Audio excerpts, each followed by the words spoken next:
6 गलतियां करने से जिंदगी नरक बनती है। नंबर 1, यदि आप अति क्रोध करते हैं। नंबर 2, यदि आप हमेशा कड़वा ही बोलते, मृदु वाणी नहीं, आपके घर में नरक बन जाएगा। बोलना सीखो तो राम से सीखो, सेवा सीखो तो लक्ष्मण से सीखो, पतिव्रत सीखो तो सीता से सीखो, प्रेम सीखना है तो भरत से सीखो, मौन रहना सीखना है तो शत्रुघ्न से सीखो, विनम्रता सीखना है तो हनुमान जी से सीखो, संगठन करना सीखना है तो जामवंत से सीखो, संघर्ष में भी हंसना सीखना है तो कृष्ण से सीखो, कष्टों में भी मुस्कुराना सीखना है तो राम से सीखो, ज्ञान सीखना है तो सत्संग से सीखो। ये सारा संसार सिखा रहा है।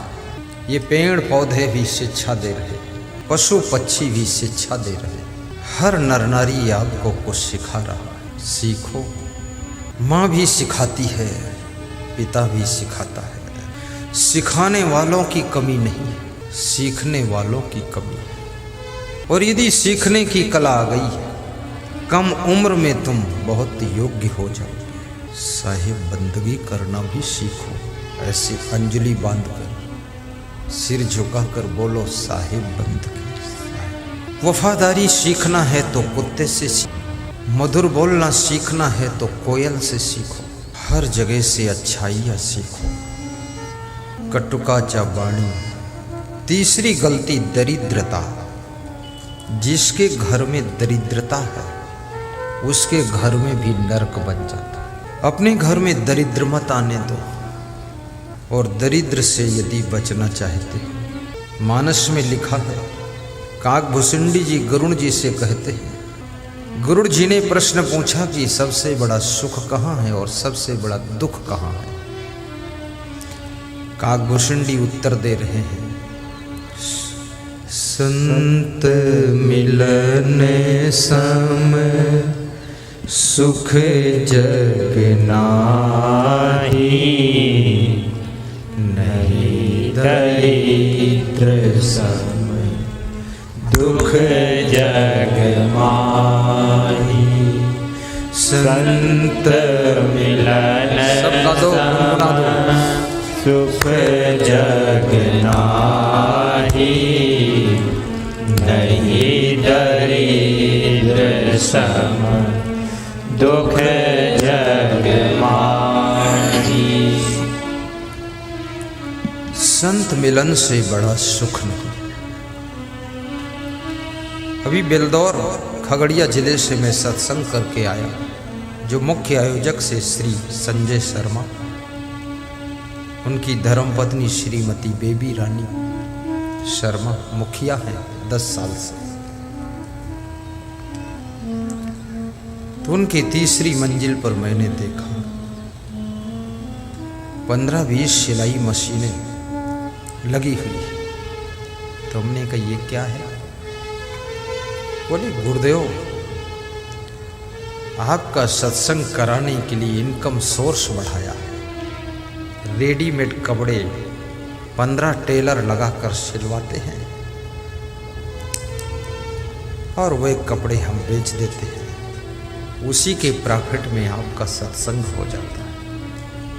कहें कबीर कुछ उद्यम कीजिए, आप खाए और को दीजिए। साईं इतना चाहिए जामे कुटुंब समाए, मैं भी भूखा ना रहूं साधु न भूखा जाए। कम से कम इतना तो कमाओ, तुम भी भूखे न सो। द्वार पर कोई अतिथि आ जाए, साधु आ जाए, वो भी भूखा वापस न जाए। 2 रोटी उसको भी खिला सको। इतनी श्रद्धा रखो। ये साईं बाबा का वाक्य है, भूखे को भोजन, प्यासे को पानी, साईं बाबा की अमर कहानी। भूखे को रोटी, प्यासे को दूध, साईं बाबा। साईं बाबा के मंदिर में भी दर्शन कर लेना। सत्संग से जब जाना वापस अंदर जाके दर्शन करना, बाबा के मंदिर में भी दान भी करना, हाथ जोड़ना, नमन करना कि असंग बाबा का सत्संग सुन के आया हूँ। हे साईं बाबा, अब आशीर्वाद दो, दुख दरिद्र दूर करो साईं नाथ बाबा। ये असंग बाबा तो सत्संग सुनाते हैं, साईं बाबा आशीर्वाद देते हैं। मैं प्रथम दिन आया तो मंदिर में गया था, तो मैंने भी दान करवाया कि दान दे दो बाबा को, क्योंकि एक बाबा दूसरे बाबा को भी दान दे दे तो बहुत बाबा खुश होता है। तो हमने जब दान दिलवाया तो साईं बाबा मुस्कुराए कि वाह असंग बाबा, जाओ तुम सफल हो जाओगे। दान देना चाहिए। दारिद्र्य नाशनम दानम। शैलेश जाइए ना,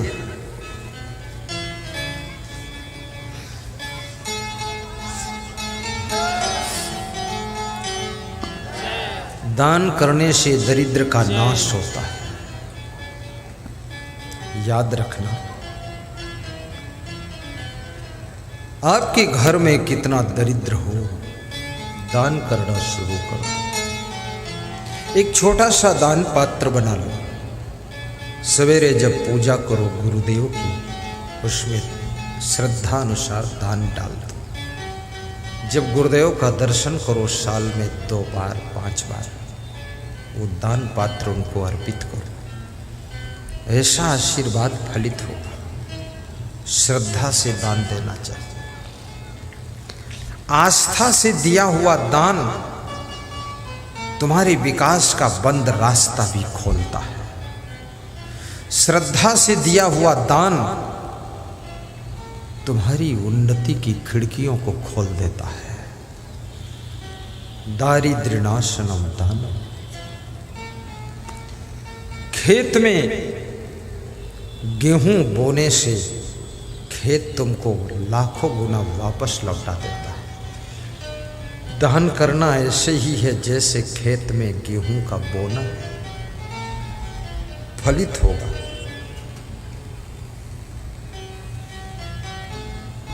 परमार्थ के लिए समय दान भी करो, धन दान भी करो, अन्न दान करो, श्रम दान करो, और कभी रक्त दान भी कर दिया करो। साल में 1 बार रक्त दान। लेकिन यदि आप बहुत कमजोर हैं तो मत करना, नहीं पता चले तुम्हारे काम बिगड़ गया। रक्त दान। प्रेम दान भी करो। मैं इंडोनेशिया में था, एक भारत का आदमी मिला वहाँ, तो मुझसे बहुत प्रेम किया। 2 घंटे मेरे साथ साथ रास्ता बताता रहा, इधर चलो उधर चलो। तो मैंने कहा इतना प्रेम क्यों करते हो? बोले हम हिंदुस्तान के हैं, तुम हिंदुस्तान के हो, ऐसा लगता है अपना ही कोई मिल गया है, इसलिए प्रेम करते हैं। प्रेम दान बहुत बड़ी चीज है। स्वामी राम तीर्थ समुद्र किनारे टहल रहे थे विदेश में। एक अंग्रेज ने पूछा, यहां तुम्हारा कौन है जो तुम्हारे भोजन और ठहरने का इंतजाम करेगा? तो स्वामी राम तीर्थ ने उसके कंधे पर हाथ रखा और कहा, यहाँ तुम हमारे हो, तुम ही हमारा इंतजाम करोगे। तो वो अंग्रेज मुस्कुराया और उसकी आंखों में आंसू भर गए। पैर छुआ और उन्हें अपने घर ले गया। और जब तक वे विदेश रहे, उनके खर्चे का इंतजाम उस अंग्रेज ने किया था। कि प्रेम आदमी के दिल को जीत लेता है। प्रेम से बड़ी कोई शक्ति नहीं है, इसलिए प्रेम को पहचानो और प्रेम का प्रयोग करो। जिस समय तुम किसी से प्रेम से बोलते हो, उसको कितना आनंद प्राप्त होता है। प्रेम की गंगा बहाते चलो, ज्योति से ज्योति जलाते चलो।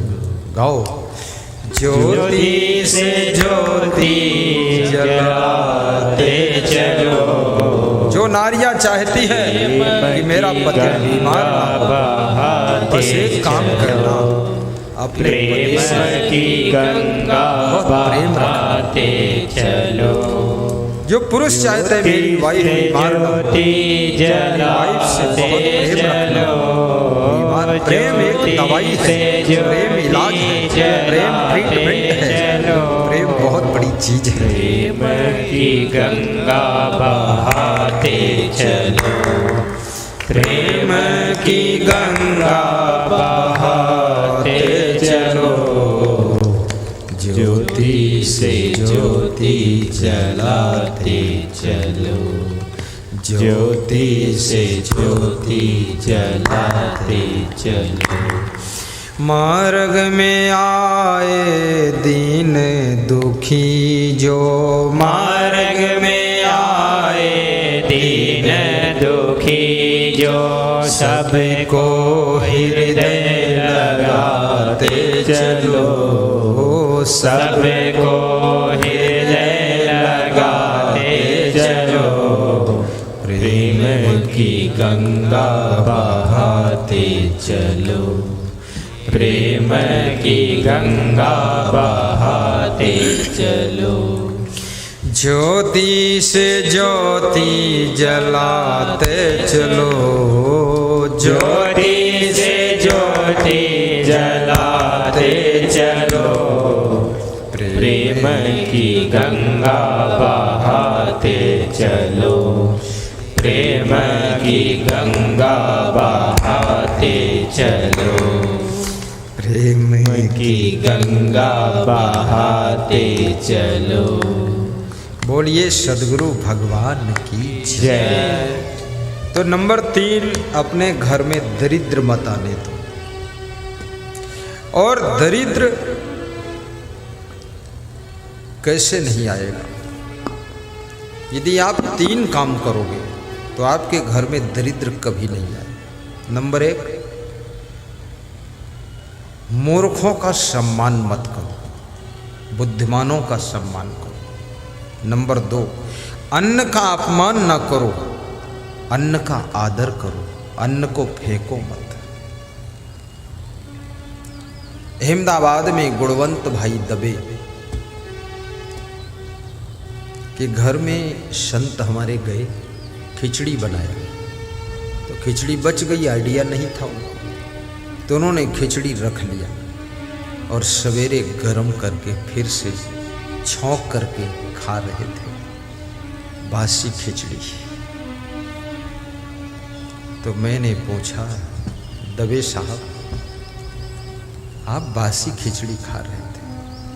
बोले गुरुदेव, इंडिया में प्रेस के बिजनेस में दूसरा स्थान है पूरी भारत देश में, इतना धनवान हूँ मैं, लेकिन अन्न का अपमान नहीं करता हूँ, इसलिए मैं धनवान हूँ, इसलिए मैं धनवान हूँ, अन्न का अपमान नहीं करता।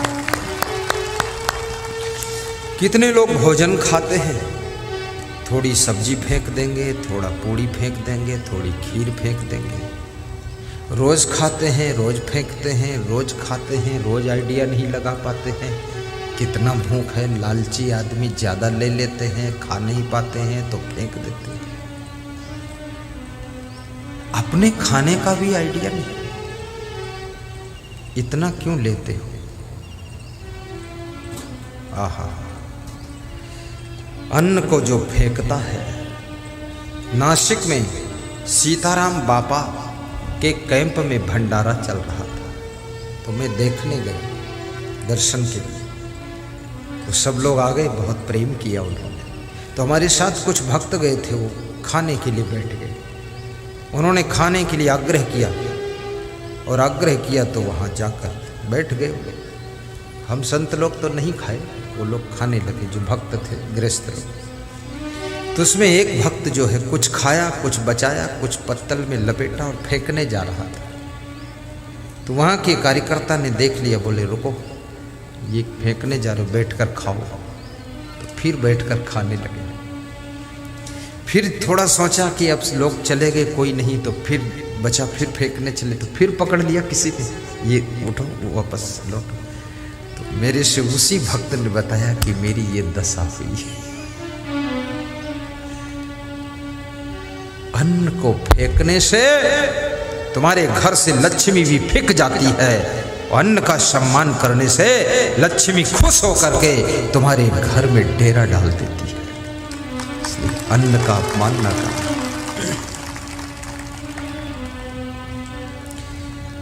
और बहुत ज्यादा भी अन्न मत खाना। बहुत ज्यादा खाने से अन्न भी खराब हो जाता है, पेट भी खराब हो जाता है, दोनों चीजें गड़बड़ होती है। बहुत ज्यादा भी मत खाइए बस।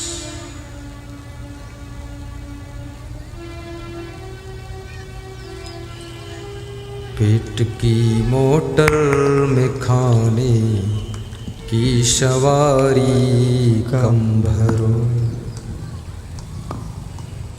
बुद्धिमान बनना चाहते हो तो भूख से थोड़ा कम खाओ, बस एक बात। और दिन भर में 10 बार हंसो, दूसरी बात। और पानी बराबर पीते रहो और व्यायाम करो, बहुत बुद्धिमान रहोगे तो स्मरण शक्ति बहुत तेज रहेगी। ये जो लोगों के पास में इतनी बुद्धि कम हो गई है, कितने लोग तो चप्पल उतारते पीछे हो, ढूंढते आगे है, इतना बुद्धि कम। खुद के चप्पल खुद ने उतारा, खुद ही उधर के बजाय इधर ढूंढ रहे। कितने लोग चश्मा लगाए रहते हैं और चश्मा ढूंढते रहते हैं। खोपड़ी बची है, दिमाग सब कट गया।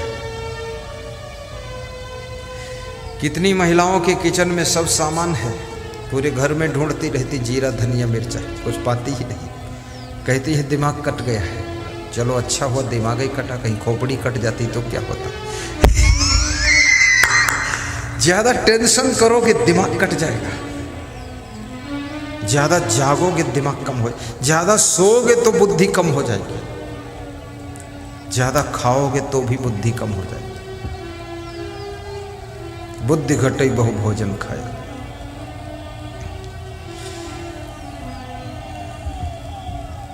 साहेब बंदगी साहेब। क्रोध घटई नर मूढ़ की संगति, ध्यान घटई चित को भर माए। ज्ञान घटई नर मूढ़ की संगति, ध्यान घटई चित को भर माए। तेज घटई सब भोग की संगति, बुद्धि घटई बहु भोजन खाए। बुद्धि घटई बहु भोजन खाए।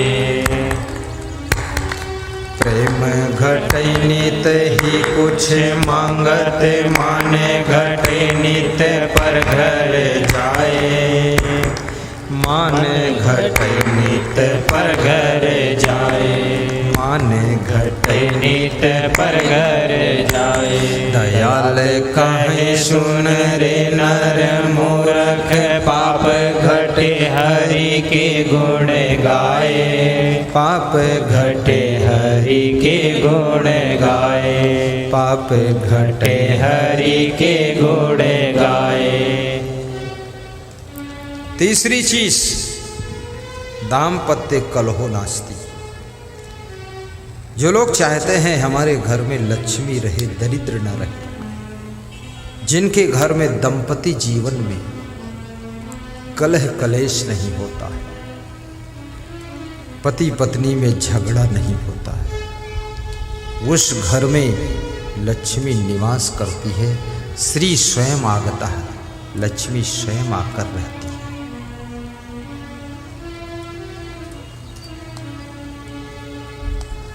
अर्थात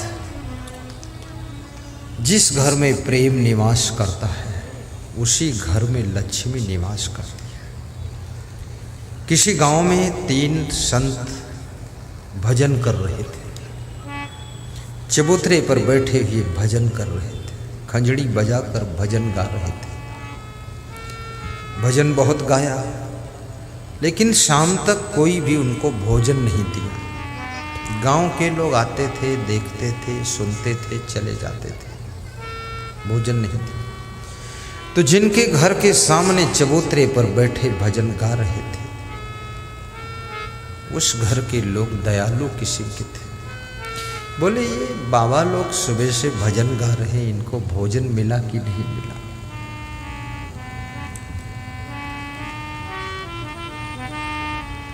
पति बुलाने आया, बाबा चलो हमारे घर भोजन कर लो, दिन भर से भजन गा रहे हो, भूखे हो गए हो। महात्मा ने कहा कि हम 3 संत हैं, तीनों हम किसी के घर नहीं जाते हैं। बोले, तो 3 नहीं जाते, 1 जाता है? बोले, 3 में से 1 का चुनाव कर। बोले, क्या नाम है आपका? तो बोले, एक का नाम धनदास है, दूसरे का नाम सफलता दास है, तीसरे का नाम प्रेमदास है। तो पति ने कहा कि मैं अपनी वाइफ से पूछ लेता हूँ, 3 में से किसको लाऊं, 1 को। घर पूछने गया तो पत्नी ने कहा कि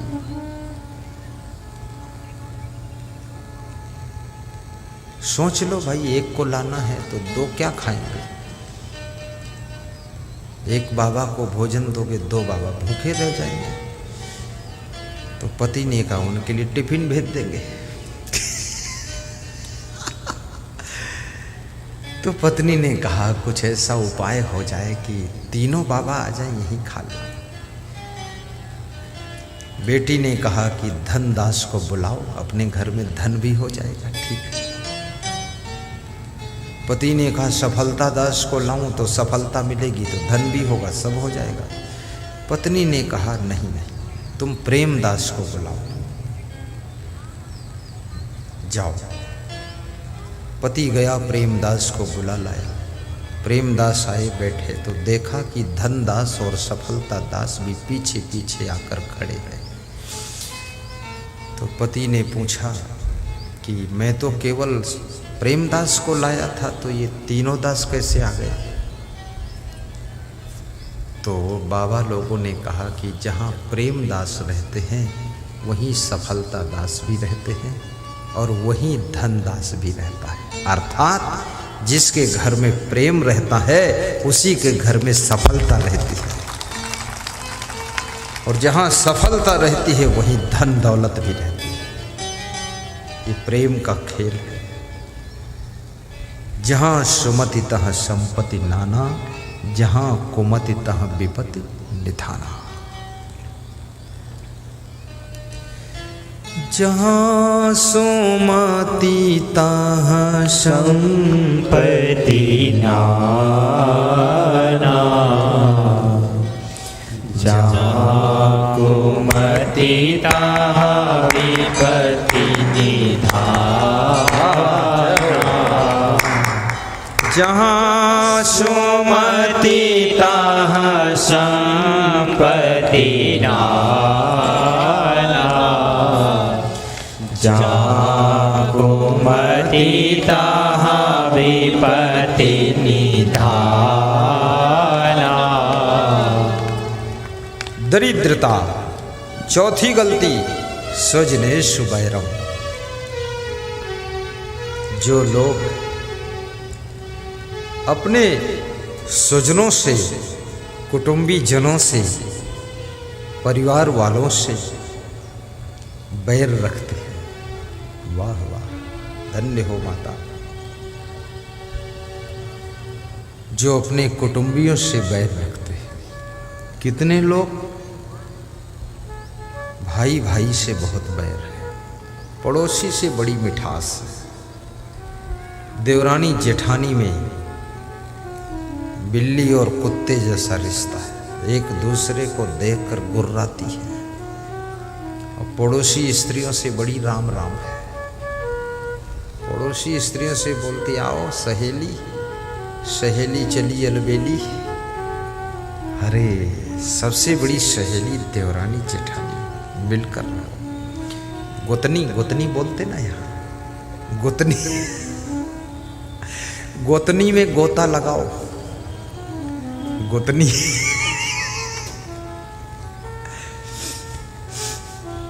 बिहार की भाषा और रिश्तों के नाम बिलग बिलग हैं। गोतनी, आहा,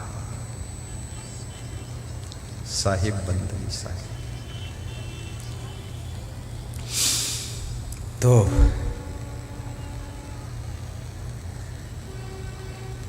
देवर की जो पत्नी होती उसे देवरानी कहते हैं और जेठ की पत्नी को जेठानी कहते हैं। सुजने सुबैरम, अपने कुटुंबियों से बैर मत रखो, कुटुंबियों से प्रेम रखो।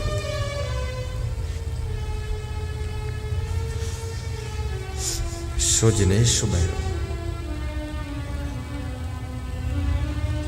चौथी गलती, जो लोग अपने परिवार में ही बैर रखते हैं उनके घर में नरक बन जाता है। परिवार में किसी भी सदस्य को नीचा दिखाने की कोशिश न करो। वाह वाह, साहिब बंदगी बोले, साहिब बंदगी। ताली बजा दो, कोई अतिथि आए। जय हो जय। बिठाओ बिठाओ, प्रेम से बिठाओ, चलते चले जाओ चले जाओ। बस 10 मिनट बाद बुला लूंगा ऊपर। बिठा दो बिठा दो। साहिब बंदगी साहिब, वाह वाह वाह, आनंद आ गया, आनंद आ गया, प्रसन्नता हो गई, प्रसन्न। नहीं, वहां बिठाओ, कुर्सी पे बिठाओ ना। अरे धन्य हो धन्य हो, महान हो महान। कुर्सी तो उनको रोज मिलती है, लेकिन आज वह सबके दिलों में बैठ गए हैं, दिलों में बैठ गए।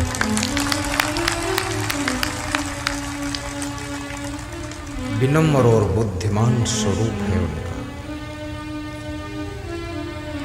सुजने सुबैरम, नीच प्रसंगा।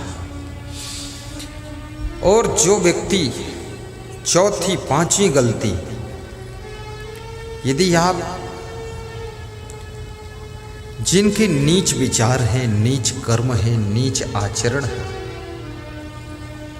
उनकी संगत करते हैं, उनके साथ रहते हैं, तो आपका घर नरक बन जाएगा। क्योंकि संगत का बड़ा प्रभाव होता है और मनुष्य एक ऐसा बुद्धिजीवी प्राणी है, संगत से बहुत प्रभावित होता है। अभी जैसे हमारे बीच में मुख्य अतिथि आए, उनके संग में जितने लोग आए, जब मुख्य अतिथि इतने विनम्र सबके साथ बैठ गए तो संग वालों पर भी प्रभाव पड़ा, वो भी सबके साथ बैठ गए।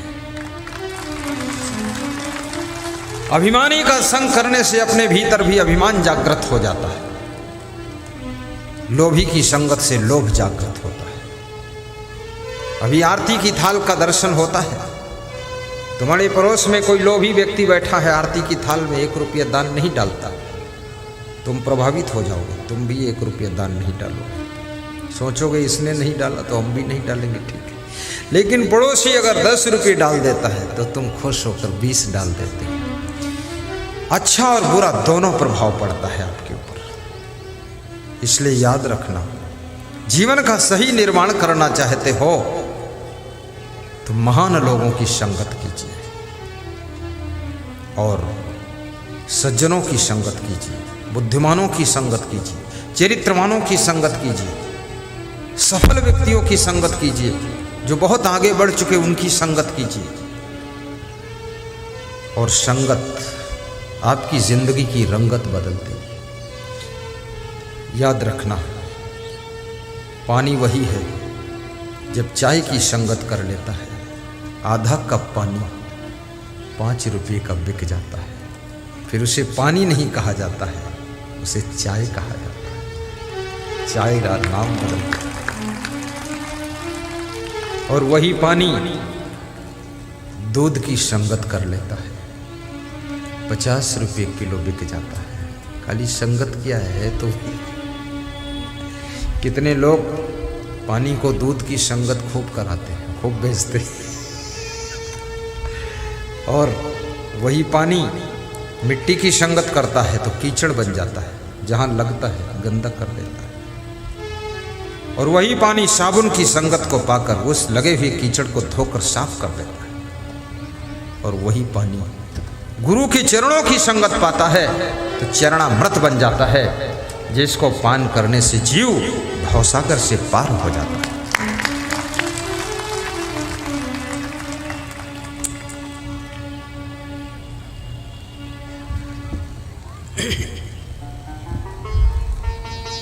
और वही पानी जब गंगा नदी में बहता है तो गंगा जल कहलाता है, और वही पानी जब गंदे नाले में बहता है तो गंदा जल कहलाता है। और वही पानी है जब दाल में डाल देते हो तो पानी दाल बन जाता है, चावल में डाल देते हो तो चावल को पकाकर वो भी चावल का रूप हो जाता है। याद रखना, इसी तरह से मनुष्य भी जैसी संगत को पाता है वैसा उसका रिजल्ट बदलने लग जाता है।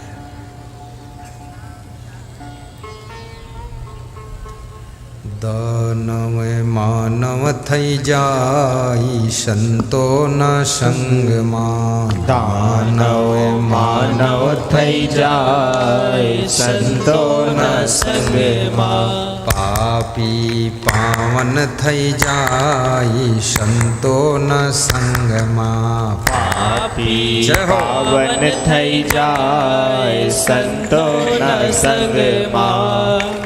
आज हमारे आपके बीच में मुख्य अतिथि के रूप में डॉक्टर संजीव चौरसिया साहब पधारे, जो कि एमएलए हैं, विधायक हैं, बड़े सरल हैं, आपके लाडले हैं, प्यारे हैं।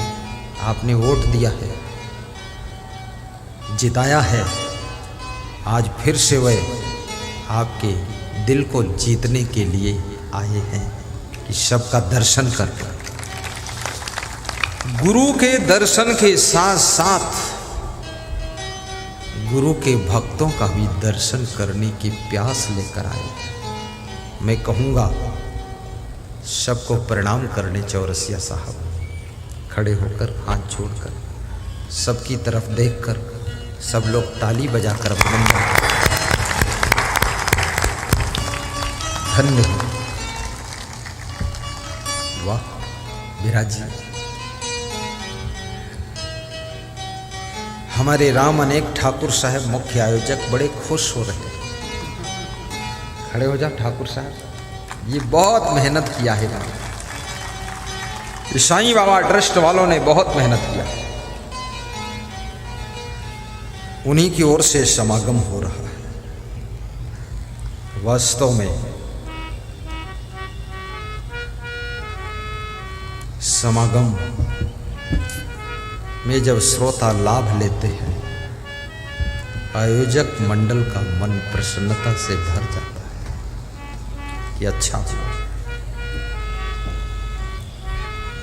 साहिब बंदगी साहिब, नीच प्रसंगा, कुलहीन सेवा।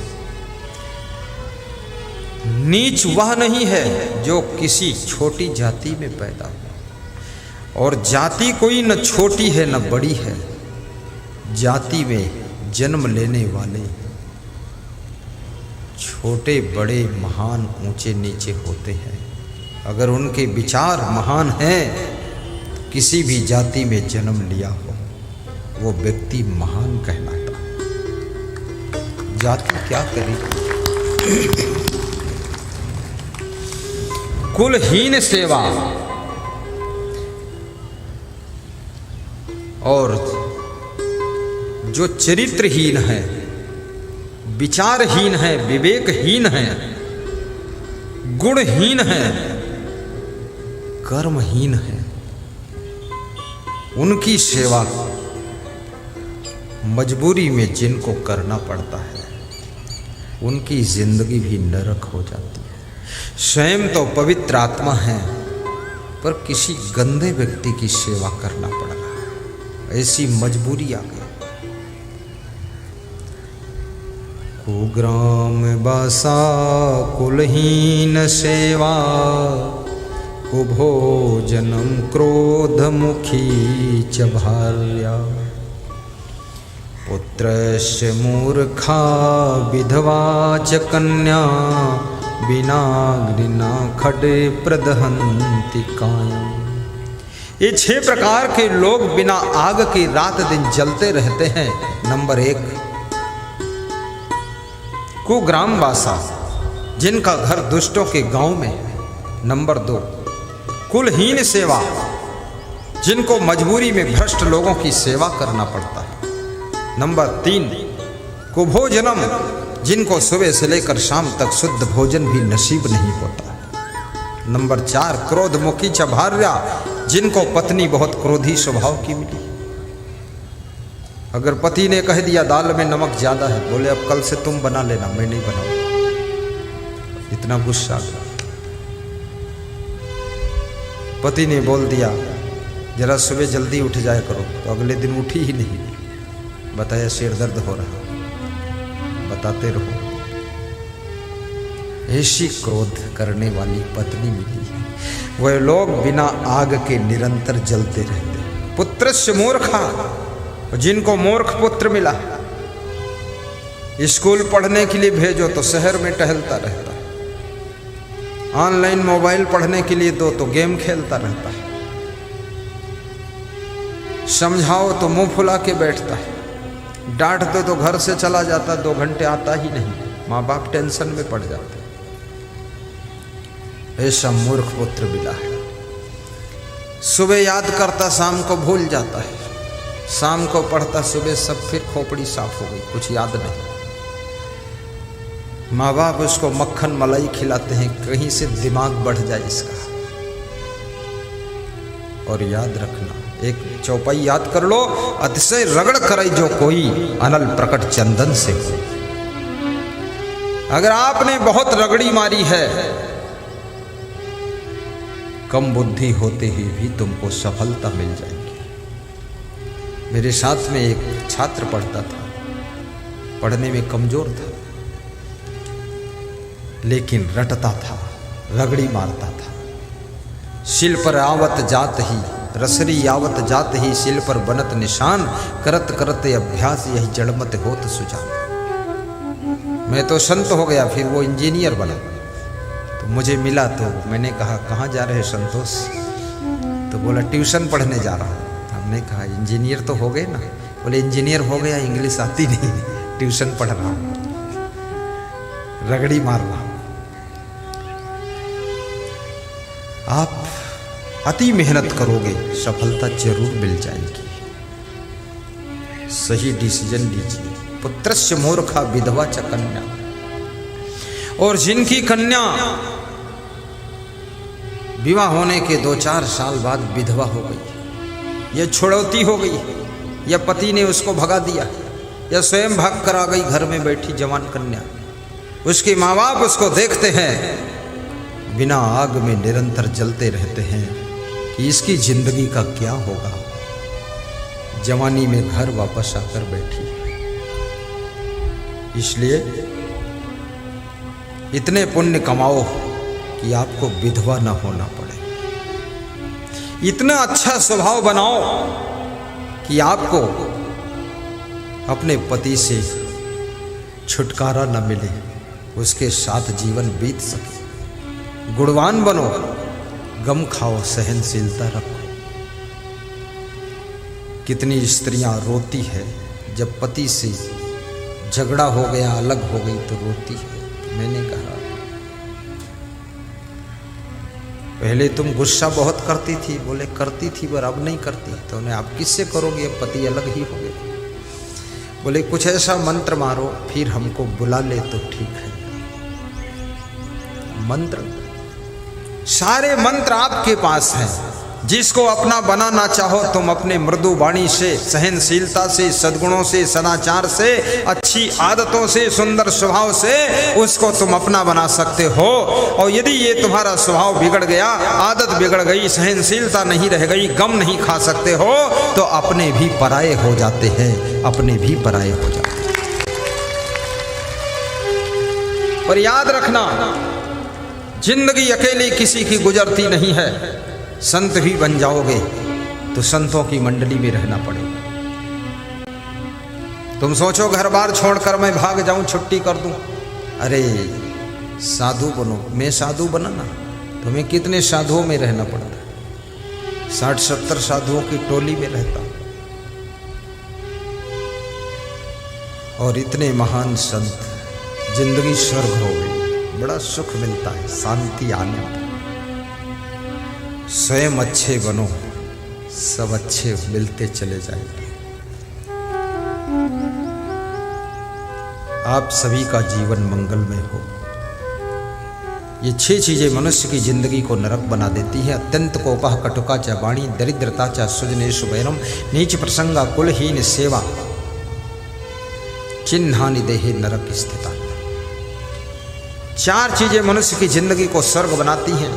स्वर्ग स्थिता नाम इह जीव लोके चत्वारि चिन्हानि वसंत देहे, दान प्रसंगो मधुरा च वाणी, देवार्चनम ब्राह्मण तर्पणश्च। देवी देवताओं की भक्ति करना,